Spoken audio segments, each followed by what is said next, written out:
The history of RiverLife Church can be traced all the way back to Bartley Christian Church, the mother church that still meets at number 4 Howson Drive today. In the mid-1980s, the leadership of Bartley Christian Church made an initial decision to rebuild its sanctuary to accommodate growth. It was probably a cheaper and easier option.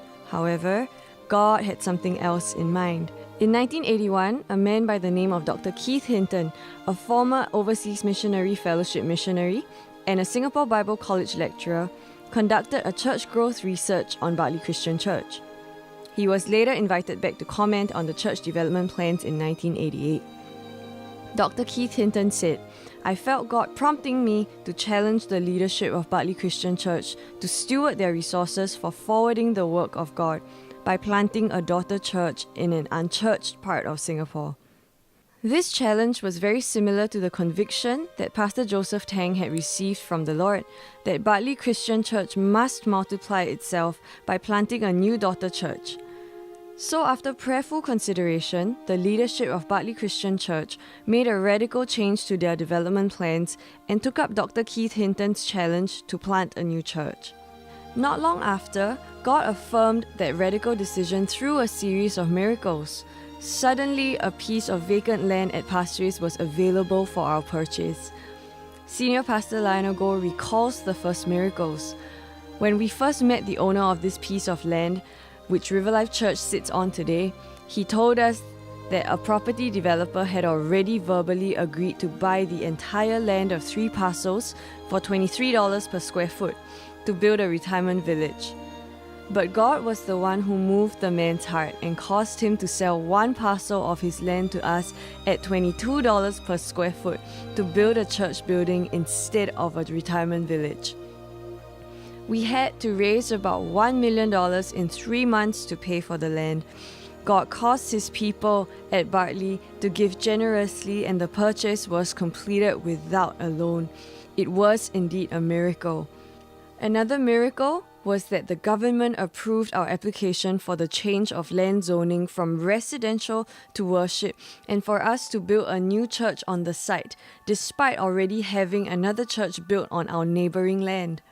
Soon after, the land in Pasir Ris was purchased in 1988. The Elders Board of Bartley Christian Church assigned Pastors Joseph Tang and Vincent Loon, together with 3 lay elders, Dr. Andrew Goh, Chen Chi Cheong, and Lionel Goh, to plant the new church. One of the early milestones was moving from a traditional church model to the cell church model. Both pastors Vincent and Joseph felt that for a church to grow strong and healthy, worshippers must be well cared for. So they started the church structure to channel worshippers into cell groups where they can receive personal pastoral care from lay leaders. Many committed members were trained and equipped to become cell leaders to care for newcomers. As a result, many visitors settled easily into church life, and we were able to reach out to residents in the East. In 1999, Dr. Keith Hinton again challenged the leadership of Bartley Christian Church to release the church they planted in Pasir Ris to operate independently. The Bartley elders agreed to this challenge, and in 2000, the members of Bartley Christian Church voted for RiverLife Church to become an independent entity. Bartley Christian Church also generously gave the property situated at 6 Jalan Loyang Besar to its daughter church. RiverLife Church was officially incorporated with the authorities as an independent church in early 2001. God further showed us His pleasure by guiding us to get the property at Pasir Ris transferred from Bartley Christian Church to RiverLife Church without the need to pay the full stamp fee. This was another miracle, as we saved some $300,000 in transfer fees. Going back to the years 1997 and 1998, Bartley Christian Church, with its 2 centres, Serangoon Centre and Pasir Ris Centre, faced a severe leadership challenge. After this crisis was resolved, the senior leadership at the Pasir Ris Centre, which is now RiverLife Church, sought the Lord with a contrite heart for her corporate healing and restoration. For 18 months, they prayed earnestly for a fresh start. In 1999, the Lord was so gracious in pouring out His Spirit on the church in an unprecedented measure. Surely He poured out far more of His grace than we could ask for or expect. As a result of this outpouring, many lives were healed and restored. Worshippers got excited about the Lord and the things of God. They began to bring friends and loved ones for services and evangelistic meetings, and the church began to grow rapidly from 700 people to 2,300 in 2004. As the church grew, it became clear to the leadership that it was time to build again. Phase 2 of the building project became a reality in the year 2000. God affirmed the building project through more miracles. The miracle of our first building fund collection of $1.03 million despite the 9/11 tragedy the day before. The miracle of the $300,000 stamp duty waiver from Inland Revenue. The miracle of our neighbour's generosity in opening up his land for us to park our cars. And the miracle of our growing attendance despite construction work in progress. Parallel to the building of new facilities, God also started to build our people and ministry infrastructures. In 2004, RiverLifers committed themselves to a spiritual growth campaign, the 40 Days of Purpose by Rick Warren, that started to turn the church outward looking. The campaign was only the beginning of our journey as a church to become a people of purpose, a people whose lives are consecrated to fulfill the Great Commandment and Great Commission. After the new extension, including the main worship center, was completed in 2005, God added more worshippers to our RiverLife family.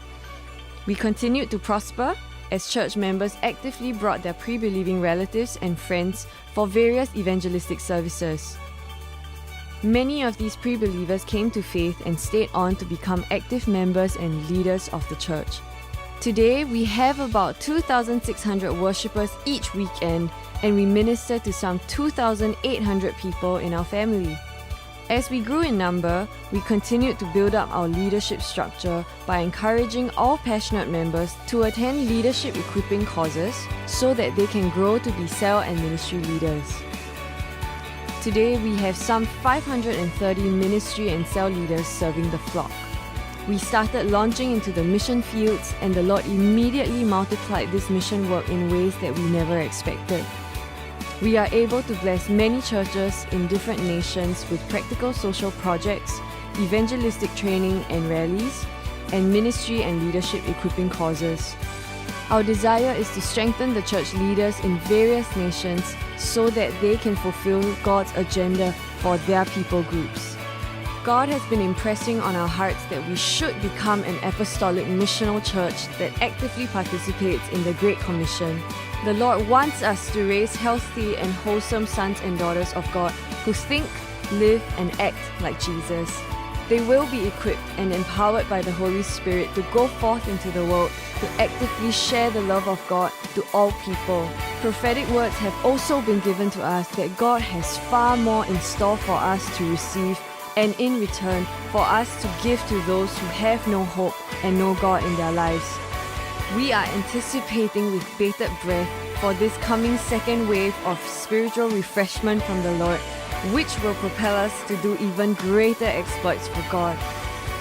We are indeed living in an exciting phase of RiverLife's history, and we are so glad that you are a part of this amazing journey.